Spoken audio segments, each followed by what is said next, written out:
Welcome back. HDFC Bank. Looks like investors cannot have enough and more of HDFC Bank. On Friday, HDFC Bank touched a new high. Yesterday, on Monday, it managed to go closer to 600 rupees, and today also it is consolidating quite smartly on strong volumes. 577 rupees for HDFC Bank. Just to give you a comparison here, look at the 1 year price chart of HDFC Bank versus ICICI Bank. Now HDFC Bank in last 1 year is up by 13%. ICICI Bank really has gone the other way around.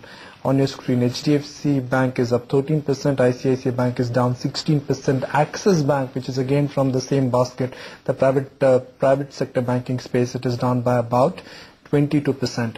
So HDFC Bank in last 10 years has appreciated from about 130 rupees to current levels of 500 rupees, and it's a 2 rupee stock, so which means it's been a 40 bagger in last 10 years. That is the kind of franchise value HDFC Bank management has managed to create for long-term shareholders. So perfect time to bring on board the management to talk about what's the way forward for HDFC Bank in the near term, in the medium term, and in the short term. Paresh Sutankar, Chief Executive Director of HDFC Bank, joins us now. Paresh, good morning. Thank you for joining us. Now, Paresh, you've recently cut your base rates by about 25 basis points. Though this is quite marginal, what has prompted this cut? The base rate calculation is a function of deposit rates in certain specific tenors, and then the cost of reserves, both CRR and SLR, and then a couple of other items relating to costs and returns.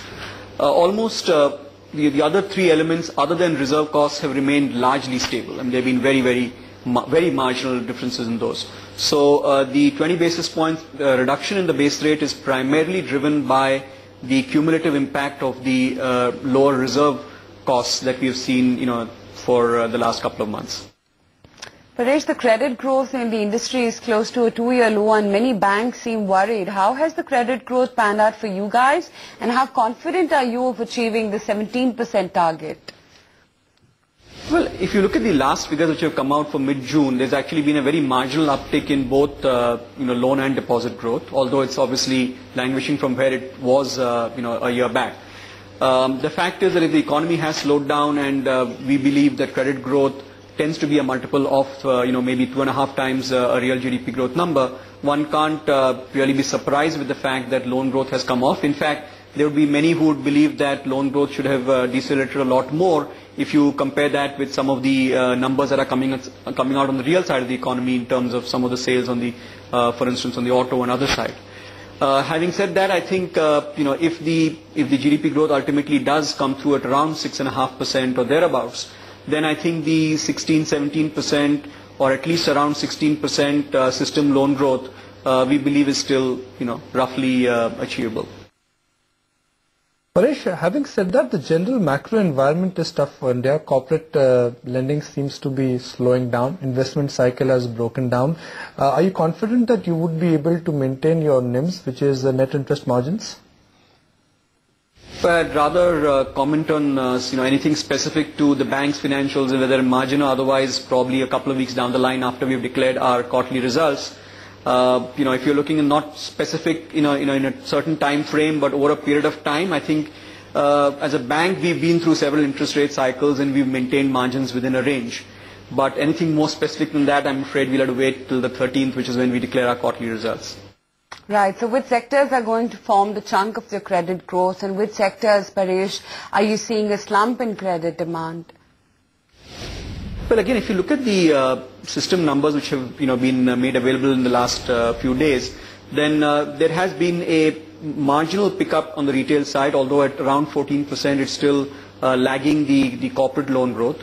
And within the corporate piece, I think apart from the specifics across various industries, we've certainly seen that it's primarily probably the working capital and the sort of medium-term loans which have kept the demand flowing, and that perhaps on the capex side there would have been some deceleration. So those industries which tend to fuel more demand on the term side or the capex side are the ones that have seen some drop in the total rates of growth in terms of loans.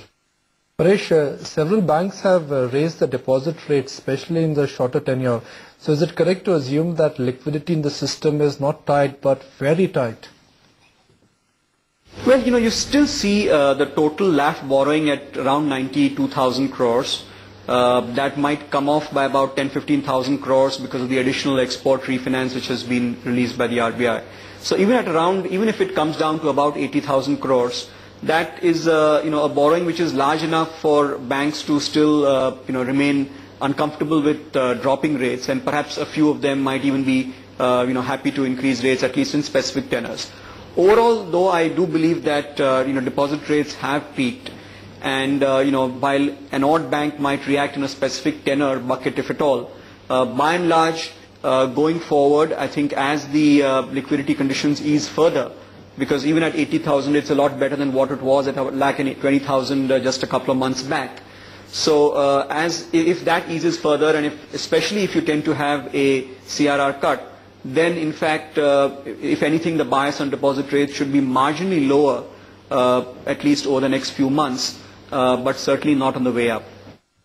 Right. Paresh, the deposit growth is at a 10-year low in spite of the banks, holding on to high deposit rates. What would you attribute the slump in the deposit growth to? And is it because of the alternate investment options, or because wage inflation hasn't, quite kept pace with the consumer price inflation? But I think, the jury is still out on that. The fact is that, basic money supply creation has been a little lower than what the projected level was. And to that extent, clearly that which flows into bank deposits would therefore have been that much lower. I think the problem is not just in terms of the absolute rate of growth. The fact is that there is a, reasonably large gap of about 4% between the rate of growth of deposits and loans. So that's really where, my earlier call on the need for a CRR cut or some infusion of liquidity is coming from. But I can't see too many other asset classes being so much more compelling from a retail, from a consumer perspective, that one can argue that money is going from bank deposits to other investment avenues. One can argue also that with the continued slightly higher level of inflation, the basic propensity to save of the consumer side of the individuals could have come down marginally. So I guess it's a combination of factors rather than one or two major reasons which can probably explain this slightly sluggish deposit growth. So Paresh, do you think Reserve Bank of India will be forced to announce or do a CRR cut in their July policy? But I guess the policy is a month away, so I think it may be premature to build expectations so early, because as we've seen, the numbers which might come out on everything from inflation to what's happening globally and so on, I think just before the policy would naturally tend to influence what actually comes out. I think from the banking system point of view, more than expectations at this point of time, the hope has been that liquidity conditions improve further from where they are right now. And unless you have that, any policy rate cut in any case won't easily get transmitted to lower deposit rates, and unless you have lower deposit rates, you're not going to have any meaningful drop on the lending side.